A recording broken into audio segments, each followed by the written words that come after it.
Hey guys, what's up? It's Brittany here. I am with MP member Caitlin De La Cruz, and Caitlin is also a licensed clinical professional counselor. Today we will be talking about how to love yourself. We're Midwest Performance, and we're on a mission to empower women around the world to take action, work hard, and make a physical and mental impact in their lives. In this very saturated fitness industry, there's tons of competition, but the opportunities are incredible. We'll cover the most common challenges in the fitness world and invite guests on the show that have learned to overcome them and share their strategies with you. This is the Coffee with MP show.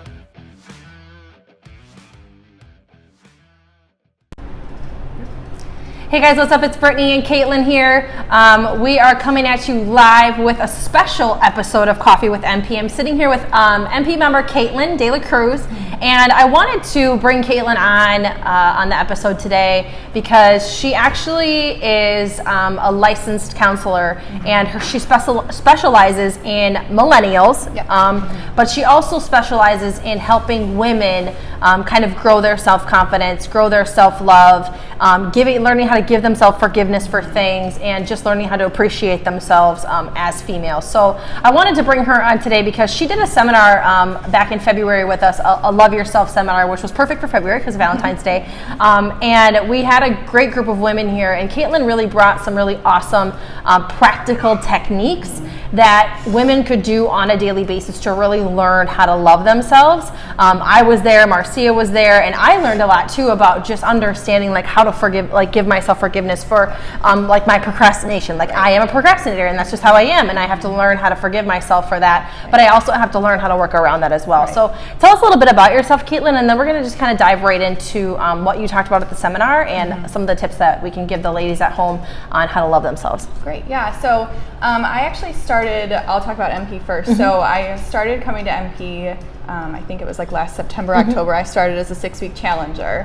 And so it's interesting, even though I teach women about self-esteem and loving yourself and do the practice, and I could like list you all the stuff, but I don't ever do any of it. I didn't ever do any of the stuff is more accurate. And so this just came up by kind of happenstance on my Facebook and it was an ad, and it was like, do you want to do this? And I remember really specifically telling my husband, I really want to do this. I think it's time for a change. Because when we first met, I was really into health and fitness, and I was really skinny. I was never strong, I was just skinny. And he just asked me, and it was hurtful but so accurate. He was like, are you really going to do this? Because if not, like, don't go. Like, it's not worth it. And so I was like, all right, it's time to start doing something for myself, and the rest is kind of history after that. And now I'm even in a second challenge because it worked so well the first time. So that's how I came to MP. So I want to talk first about, because that happens a lot with women and spouses. I've met women that have spouses who are just kind of almost fakely supportive and like, great, do it, that's awesome. And maybe the wife isn't necessarily mentally ready to do it, but you know, so then there's that side of the support thing, and then there's the side of the support thing that your husband gave you was kind of like the more practical, like, are you really going to do this? And while that hurt a little bit, like you said, that was an important point for you to understand that your spouse was there for you, but he wanted to make sure that you were ready for that. So how did you you even said it yourself, it kind of hurt me a little bit. Like, how did you kind of deal with that, with him being your spouse and not taking that personally and taking it kind of as a positive? Yeah, one of the things that's really great about my spouse is a lot of things, but like, he's really open to that communication. And so even in that Esteem seminar I talked about, it's like, you need to be honest with how you're feeling. You really do need to validate the fact that, like, I just told him, I was like, that kind of sucked. Like, I didn't love to hear that, but like, here's why, and this is what the plan is. And his whole thing was just like, I'm going to trust you, but I just want you to prove it to yourself. So at no point during this challenge, or during the last challenge or this challenge, has it ever been about proving to him that, like, yes, I did it. Like, he's supportive and he's encouraging and points out the changes along the way. But for me, it was just more about like really being honest with, like, yeah, that did hurt, but also it comes from a place of truth. And I do need to hear that sometimes. And I think that because of that, you probably appreciated the process more. Knowing that, not necessarily that you were trying to prove anything to him, but that he kind of set the expectation of wanting you to do well. Exactly. And I think that it's good. That tough love is always important. I think Yeah. it's always important to have that from the people that are the closest to you, because that means they truly do care about Right. you. It's kind of like some parents who have kids that, you know, put them in things and they're maybe not that good at it, but they just keep pushing them to do it, and Yeah. they maybe really don't like it, and then they're not successful at it, and then they end up having esteem issues because of that kind of stuff. It's like you have to have the people that are closest to you be truthfully, brutally honest with you like that, and I think that's important. Right. This kind of really ties in very, very well to the loving yourself and validation and things like that. And I want to talk a little bit more about the validation piece of that. Like, you shouldn't be seeking validation from other people. Right. You should be seeking validation from yourself. Right. Can you touch on some different ways or some different experiences that you've seen in the field that you're in of how people have worked through not seeking validation from other people around them, but learning how to seek validation from themselves? Yeah. So, I mean, it really does feel good to get validation from other people. So I guess, first of all, it's like, it's not bad to want that, but it's just more like, I hear your question is like, what do I do when that's not available? Because for me, it's always about sustainability. Like, it's not sustainable to rely on the people around you to tell you that you're doing a good job. So things for me that I do, like just even in this challenge, is like setting and achieving the small goals so that I can even just have a checkbox. Or like I write on the calendar the fact that I'm going to class, and that's a really good validation step for me to say, like, I planned to do this and then I did it. But with the women that I work with, I ask them to talk more about validation in regards to their emotions. So in everything in our society, whether it's about physical health or relationships or career, everybody talks about setting small goals and saying, like, do this first, validate the progress, and then keep going. But for some reason with emotions in our society, we're like, you just need to feel better. Like, why are you so sad? Like, why can't you just snap out of it? And so validation a lot of times does get talked about in relation to progress, but for me, validation is also about validating when it's hard. And so my thing is always like, validate with compassion with an option to cope, or with an option to change. So for me, it's like telling a woman, like, it's okay to tell yourself in the morning, like, I'm so tired, I do not want to face the day, but I'm just going to get up and brush my teeth. Validate the struggle, but then tell yourself what you're going to do next about it, instead of just, I'm so tired and I can't face the day, and then I turn over and I go to bed, which is so much easier. It's kind of relates to weight loss. It's like coming to class. Like, I don't want to go to class today, but I'm getting to get up and I'm going to go. I don't want to eat that, you know, chicken and asparagus, but I'm going to do it because I know I'm going to feel better if I do it. So the translation is very relevant, and I think that happens a lot in weight loss. That kind of validation and coping mechanism can really translate into people who are watching this who maybe aren't on a fitness journey yet, but have always wanted to be on one, and they're struggling to get to one. So I think I love that you validate, you understand, you recognize that you have the feeling, right? You have the feeling of laziness, or you have the feeling of not wanting to do something, but you don't stay in the feeling, right? You get up and you do something about it, even if it's a small piece, right? Like you said, just get up and brush your teeth. At least you're taking a step towards moving towards progress versus just kind of staying in the same place. So that was a really great thing that you talked about in the seminar too, because for me, it's like procrastinate. I'm a procrastinator. Like, I am a last minute kind of person. I always have been, but now I learned it. Okay, yep, I know I procrastinate, but I got to do something about it. So I want to talk a little bit more about giving yourself forgiveness. Women who maybe don't achieve goals that they set, or don't live up to an expectation that they've wanted to, or like you've mentioned, society is just built on this, like, especially for women, like, you have to look a certain way, and you have to talk a certain way, you have to be a certain way, and we don't forgive ourselves enough. Can you talk about some techniques, maybe some things that you've seen in your field when it comes to women giving themselves forgiveness, and some techniques on how people can overcome that?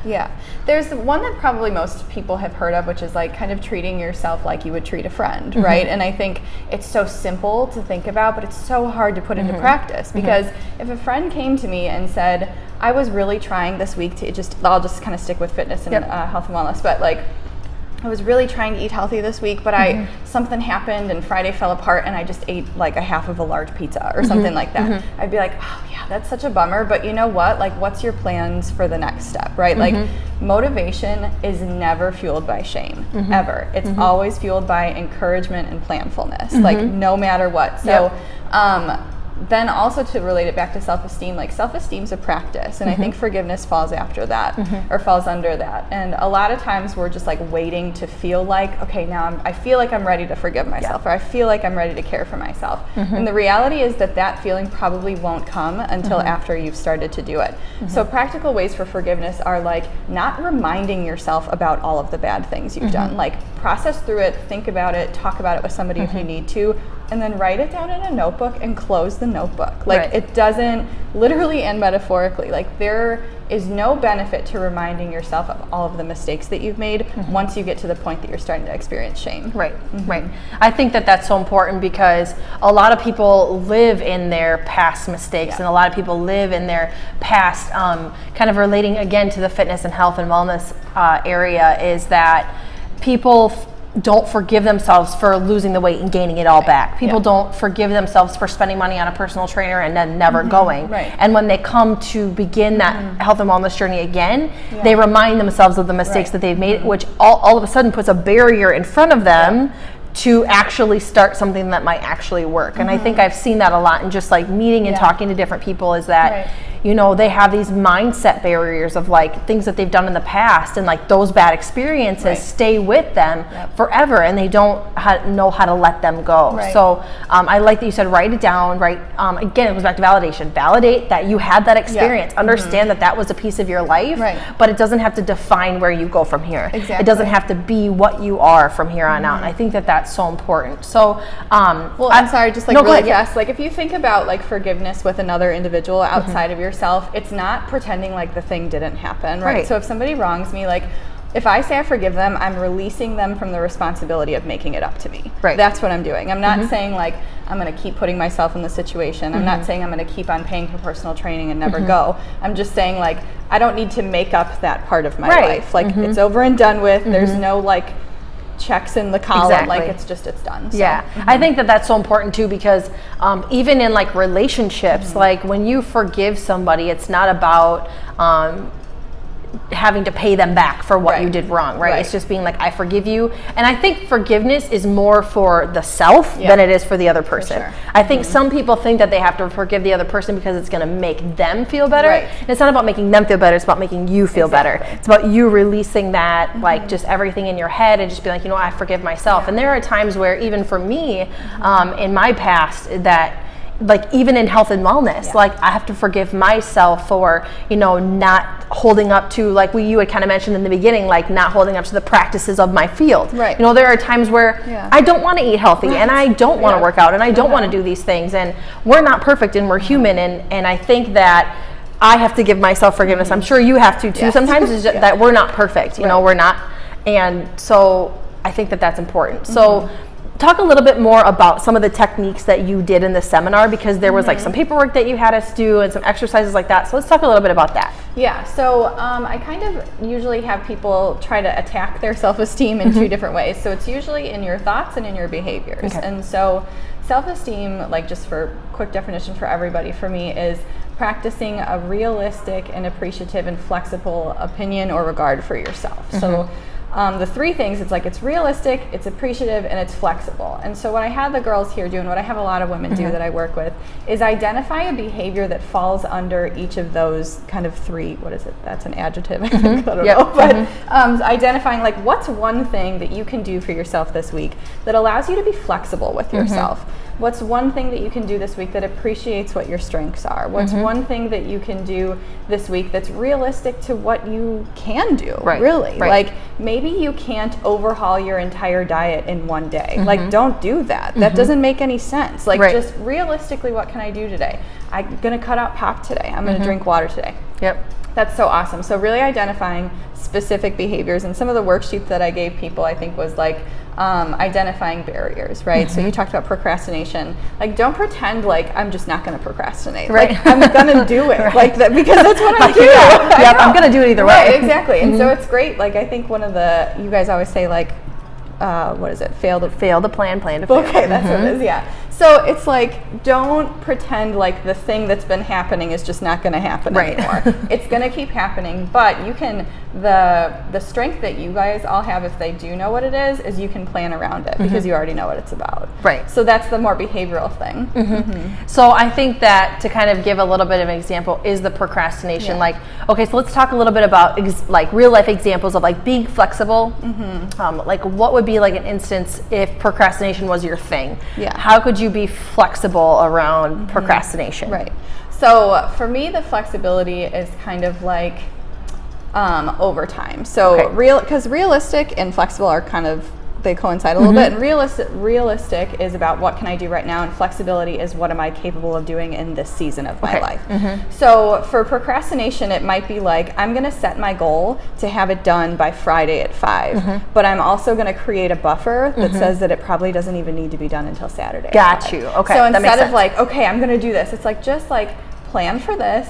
Also be flexible with the fact that you know that this is something that you struggle with, and get done as much as you can. That makes sense. Okay. I just want to give some practical tips, like so the people who are watching can kind of understand how they can kind of relate this to their life. So you talked about flexible, realistic, and then what was there was a middle one? Appreciative. So let's talk about appreciative when it comes to procrastination. Like how does those two correlate? How can I be appreciative about my procrastination? So appreciative is really just about like acknowledging what your strengths are. And so even if you're a procrastinator, you also probably work really well under pressure, right? And so for me, appreciative is about taking advantage of what your strengths are. So much of the time our goals are about like, okay, I need to stop this thing, or I need to change this part of my life, and that's what they're supposed to be for. But we don't take into consideration what we're already good at. Right. And so in another area of your life, maybe that's not so dire or not so crisis, or like I have to get this done, it might be like, I'm gonna just like acknowledge and validate myself that I did so good. Like at the last minute something changed at work and I was able to do that. And that's like the appreciative part, is really just saying like, I'm good at this too. Like even though there's this one thing. I think the cool thing about this whole topic is that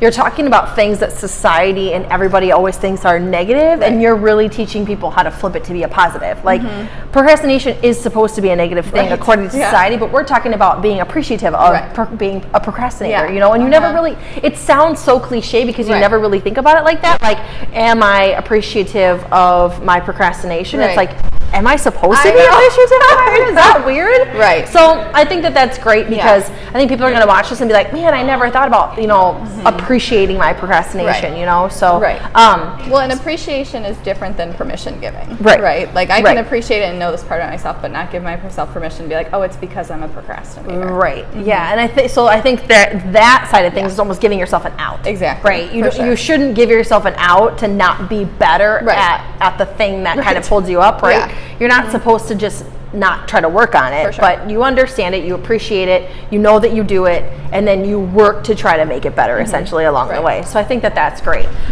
With that being said, I want to talk first, just to kind of wrap this all up, if there was just like a couple little tidbits of practical things that you could tell the ladies watching today, if they're really struggling with, you know, self-esteem and like just kind of overcoming that mental barrier in their head that's stopping them from kind of really changing their life, what would that be? What are some practical tips?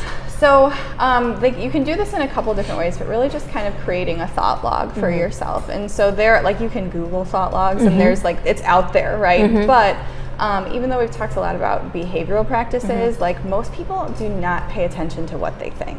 So pretty much we have a general idea of how we think, Some people can be like, I'm a pretty positive person, or I'm kind of negative in these situations, or I struggle with this, but literally knowing exactly the thoughts that you have when you're feeling awful. So the next time it's like, oh, I really don't want to go to the gym, but what are you thinking about? Like, are you thinking about the fact that you have so much to do later and it's so early and I didn't get good sleep? Like, you need to know what you're thinking so that you know how to work with yourself instead of just trying to like will yourself over something. Like you can't have a service engine light on in your car and then just assume that it means you need to put more gas in. That makes sense. You're not fixing the problem. I think that that's so powerful because there are so many people who feel things, but they don't think about why they're feeling that way. They don't think about why am I feeling this way? What's causing me to feel these feelings, or to not want to get up, or not want to go to the gym, or not like knowing and understanding your thoughts. And sometimes that can be a scary thing. It is, you know, that's not easy to like really understand what you're thinking, especially in like real life situations, whether that's with a relationship or with your job. Like, why don't you want to go to work? Okay, well, why don't you? Like, what's really going on? Why don't you want to be intimate with your spouse? You know, what are you really thinking? Like, I think sometimes we don't think about it because it's scary and it's hard.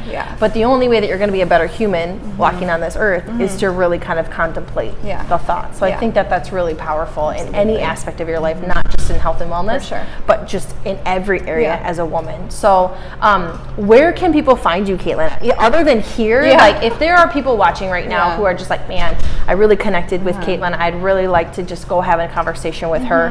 Where can they find you? Yeah, so I work actually in the area. I'm in the Schaumburg area. It's called the Counseling and Diagnostic Center of Woodfield. It's over by like Costco and Buffalo Wild Wings and things like that. And so I would say like best way to get a hold of me is through my phone number, and I can leave that here or something like that. But it's really like, I always tell people, like, therapy is not for people, or just going to talk to somebody is not for people who only have depression and anxiety. Absolutely, that's where it's like maybe more evident that I want to get some extra support. But I talk to women all the time, and it's like, I don't have a specific disorder. I just like am having a really hard time in my relationships, or just something's going on at work and I need a third party who's not in it to give me some objective perspective. So that's And I think that to kind of end on that note is like, talking to a therapist is not supposed to be, society makes it seem like it's a bad thing. Like, if you have to go see a therapist, you must be freaking crazy because there must be something wrong with you. And sometimes it's not always it. Sometimes when you have people around you that are biased to your opinions, they aren't going to keep it real with you, or they aren't just going to be there to kind of be a sounding board for what you might be feeling and thinking and stuff like that. So I think it's great for you to say that, like, it's okay. Like, even if you're not crazy if you want to go talk to somebody. Like, you're just a normal person trying to work through your feelings to be a better human being. And I think at the end of the day, that's important. It's important to know is like, you're just trying to be better. And that's kind of really what you focus on. So you can get a hold of Caitlin. She would be happy to visit with you. She's great. She's here at MP almost every morning at 8:15 or 9:20. Somehow she snuck into the 6:20, 7:25, 6:20 class last night. But usually see her in the morning here. So if any of our ladies are watching, you can always reach out to Caitlin on Facebook and things like that. She'll be more than happy to help you out. Anything that you want to add to kind of finish this off? No, I think that's it. I think one of the things, though, that I'll just say, because this is what I work with every single person that I meet with on no matter what, is like, self-awareness is so powerful. Like, you need to know what you do and why you do it. And if you can figure that out in any sort of a situation in a pattern kind of way, like, you're golden. Like, you just know how you operate and how you take on the world. So that's, for me, that's always the goal, is self-awareness. Self-awareness. That's awesome. Okay. Well, with that being said, thank you so much, Caitlin. I appreciate you doing this with us today. I think this is really going to help a lot of people. I think this is a topic that needs to be talked about more. So maybe we'll have you on again soon. Sounds All right. Have a great one, guys. We'll see you later. Thanks. Bye. Thanks for joining us today. If you like this episode, subscribe to our YouTube channel or find our podcast on iTunes, Google Play, Spotify, or wherever your favorite place to listen to your podcast might be. And if you really like this episode, please leave a review for us on iTunes. Thanks, and we'll see you next week.